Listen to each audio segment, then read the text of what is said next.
Hello traders, how are you? कैसे हैं आप लोग? दोस्तों आइए, हफ्ते का पहला दिन है और फॉरेक्स का एनालिसिस हम लोग चालू करते हैं। तो जैसा कि आप यूरो यूएसडी के ऊपर देख रहे हैं कि इसने अपनी जो रुकावट है, जो गिरता हुआ एक ट्रेंड है, उसको यहाँ पे रोका हुआ है। और यहाँ पे आप देखेंगे एक inverted head and shoulder pattern type में इसने फॉर्मेशन कर रहा है। ठीक है, अब ये फॉर्मेशन कब कंप्लीट होगा?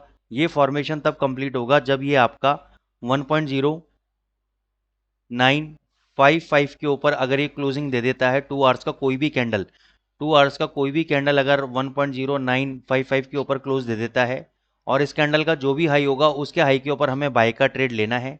स्टॉप लॉस हमें 900 का रखना है क्लोजिंग बेसिस पे, यानी 2 आवर्स का कैंडल इसके नीचे बंद हो गया और उसका भी लो कट गया तब हम अपने एसएल को हिट मानेंगे। अदरवाइज हम अपने पोजीशन में तब तक बने रहेंगे जब तक या तो ये 1000 को या 1050 के लेवल को ना टच कर ले, क्योंकि इसमें मैं स्टॉप लॉस तो आपको 50 से 60 पिप का दे रहा हूँ। टारगेट भी मैं आपको इसमें 80 पिप से 100 पिप के बीच में टारगेट आपको दे रहा हूँ। जीबीपी यूएसडी का भी सेम सिनेरियो है, नीचे आ रहा है 3000 के लेवल को ये ब्रेक नहीं कर पा रहा है। अब ये जो गिरावट आई थी, ये एंड्रू बेली साहब जो कि बैंक ऑफ इंग्लैंड के गवर्नर हैं, उन्होंने बोला था कि भाई हम लोग रेडी हैं इंटरेस्ट रेट को रिड्यूस करने के लिए।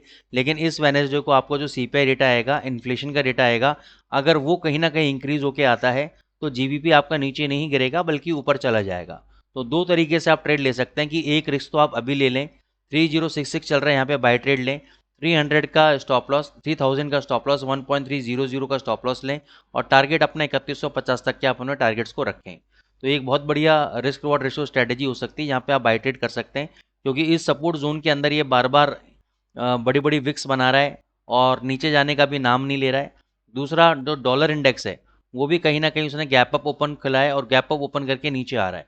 ये एक ही केस में 3000 के लेवल को ब्रेक करेगा। अगर आज का हाई डॉलर इंडेक्स ब्रेक कर देता है तो कहीं ना कहीं ये फिर आपका ट्रेंड पलट सकता है, तो वहां पे आप एग्जिट कर सकते हो जीबीपी यूएसडी से। जीबीपी जेपीवाई अभी साइडवेज ट्रेंड में है, कोई भी इसके अंदर एनालिसिस करना सही नहीं है। एयूडी यूएसडी भी साइडवेज है।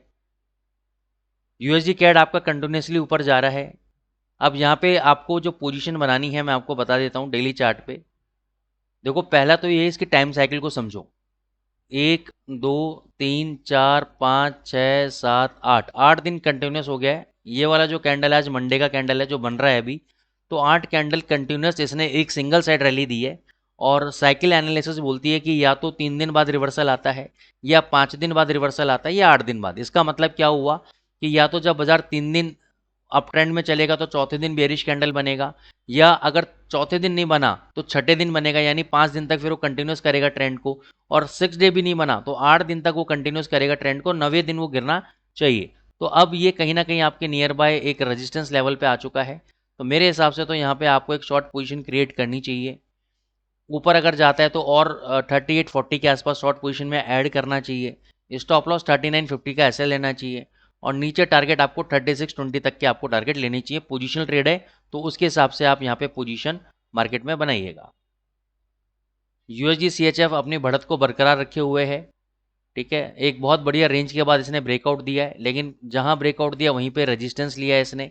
तो जब तक ये वाला लेवल ब्रेक नहीं होता तब तक हम ये नहीं कह सकते कि फर्दर तेजी आएगी या नहीं आएगी। तेजी में है, लेकिन क्वेश्चन ये आता है कि मैं इस लेवल पे इसको खरीदने में इंटरेस्टेड नहीं हूँ।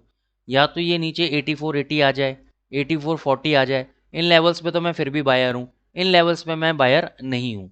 दूसरा, मैं कहाँ पे बाइंग कर सकता हूँ? मैं महंगा बाई कर लूँगा, मेरे को कोई दिक्कत नहीं है, लेकिन मेरे को कंफर्म पता होना चाहिए।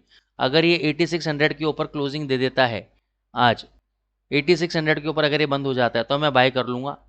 स्टॉप लॉस मेरा 8520 का ये मेरा स्टॉप लॉस रहेगा और टारगेट मेरे 8700 तक के मेरे टारगेट्स रहेंगे। गोल्ड के ऊपर आ जाते हैं। गोल्ड को अब अभी चाहो तो अभी अभी बाय कर लो, ये 2700 जाने के लिए रेडी बैठा हुआ है। 2635 ये आपका स्टॉप लॉस रहेगा। स्टॉप लॉस हालांकि बड़ा है लेकिन इसमें मैं कुछ भी नहीं कर सकता। 2635 आपका स्टॉप लॉस रहेगा। 2700 तक के टारगेट मेरे को नजर आ रहे हैं। हालांकि अभी 2664 चल रहा है, तो ये आपकी इच्छा है कि आप 2775 पे, 2780, 2670 पे, 2680 पे अगर आप बेचना चाहें, ये आपकी चॉइस है। लेकिन मेरे को लगता है 2710 तक इसको जाना चाहिए।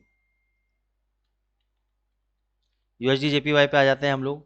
यूएसडी जेपीवाई भी ऊपर के लेवल पे आके स्टक हो गया है, इसमें भी अभी फिलहाल कोई रिकमेंडेशन नहीं है हमारी।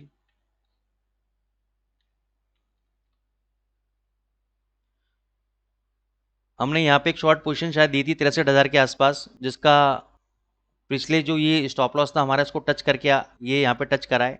तो यहाँ पे आप बाय ट्रेड लो 64,000 पे, 62,000 पे एवरेज करो, 59,000 का एसएल लो। और जैसा मैंने आपसे कहा था कि भाई टारगेट हमेशा ऊपर के रहेंगे आपके, तो इसमें मैं हमेशा बुलिश रहा हूँ, इसलिए कभी भी मैं सेलिंग साइड में आने की कोशिश नहीं करता। जब भी सेलिंग में आता है बीटीसी में हमेशा बाइंग करने की कोशिश करता हूँ, तो इसको आप अभी भी बाई करो, कोई दिक्कत वाली बात नहीं है। ETH यूएसडीटी में बाई करो, इसमें मैं आपको बोल रहा था 2250 का एसएल है, इसमें भी हमारा एसएल हिट नहीं हुआ है, ये ट्रेड चल रहा है 2560 2600 का टारगेट दिया था, उसके आसपास जा रहा है, अभी भी बाय में बाय करना, अभी भी बाय करो, नीचे डिप पे आता है पोजीशन को ऐड करो। 2250 आपका फाइनल स्टॉप लॉस है, आप कहीं पर भी अपने समझदारी के अनुसार बाय कर सकते हो, ये ज़बरदस्त चलेगा। तो दोस्तों, अगर आपको हमारी एनालिसिस पसंद आ रही है तो चैनल को लाइक ज़रूर करें, सब्सक्राइब करें, अपना प्यार हमारे ऊपर न्यौछावर करें, ताकि हम और भी ज़्यादा मोटिवेटेड हों और अच्छे अच्छे कंटेंट आपके लिए लेकर आने वाले हो सकें। Thank you so much.